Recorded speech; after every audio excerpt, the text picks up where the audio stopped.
देखिए, वेस्ट बंगाल की जनता टीएमसी के नेताओं का सम्मान करेगी, ये तो मालूम था, लेकिन इतनी जल्दी उनकी इज्जत अफजाई होना शुरू हो जाएगी, ये नहीं मालूम था। और वेस्ट बंगाल में जिस तरह अभिषेक बनर्जी का सम्मान समारोह हुआ है, उससे दिल्ली में बैठे कुछ देश विरोधी वो नेता भी डर गए हैं, जो रोज कहते थे डरो मत, डरो मत। तो कलकत्ते से लेकर के और दिल्ली, वो सभी नेता जो हिंदुत्व को मिटाना चाहते थे, सनातन को मिटाना चाहते थे और भारत विरोधी बातें करते थे, वेस्ट बंगाल के रिजल्ट के बाद और उसके बाद जो ये सम्मान समारोह चल रहा है, उसके बाद बहुत ज्यादा डरे हुए हैं। जिस तरह से वहाँ पर कानून को हाथ में लिया गया है, पहले क्योंकि ममता बनर्जी की वहाँ पर सरकार हुआ करती थी, वहाँ पर कहा जाता था कि इनकी सरकार में लगातार शोषण हो रहा है, हिंदुओं को मारा जा रहा है। अब बीजेपी की सरकार आई है, देखिए वहाँ पे इस तरह की घटनाएं हो रही है। कांटे बोए बबूल के तो आम कहाँ से खाए, कांटे बोए बबूल के तो आम कहाँ से खाए। हिंदुओं पे किए गए अत्याचार का परिणाम है ये। ज्वालामुखी था, धधक रहा था, उसका नतीजा है। कुछ दिन पहले राहुल गांधी ममता बनर्जी ने आज मीटिंग की थी विधायकों के साथ, 80 में से 60 विधायक नहीं पहुंचे। उनका कहना है कि प्रदर्शन की तैयारी में लगे हैं।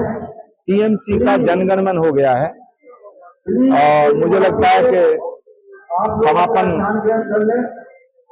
समारोह जल्दी आयोजित हो जाएगा। संभल के सपा सांसद जियाउर रहमान वंदे मातरम का विरोध कर रहे हैं।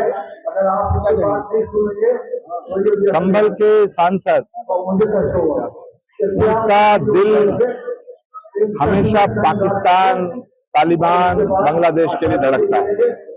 जिसका दिल पाकिस्तान के लिए धड़कता है वो वंदे मातरम नहीं बोलेगा। पहले राहुल गांधी ममता बनर्जी की बुराई करते थे, लेकिन चुनाव के दौरान देखा गया था के लिए तैयार। क्या कहना चाहेंगे? कोई किसी के खिलाफ नहीं था, कोई किसी के साथ नहीं है, सब सत्ता के सिंहासन को पाने के तिकड़म है।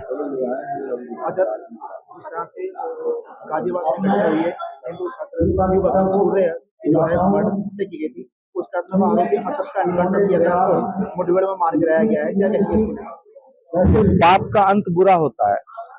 जिस बेदर्दी से सूर्य को मारा गया था, उसे हलाल किया गया था, उसका परिणाम यही होना था। यूपी पुलिस ने बिना समय गंवाए बता दिया कि अगर इस तरह के अपराध करोगे तो फिर आपको जेल नहीं भेजा जाएगा, सीधा फैसला सजाए मौत होगा। यही कह रहा है कि मुख्यमंत्री जी अपनी जाति के लोगों पर इस तरह एनकाउंटर नहीं कराते, लेकिन जो मुस्लिम समुदाय के लोग हैं या छोटी जाति के लोग हैं उनका एनकाउंटर किया जाए।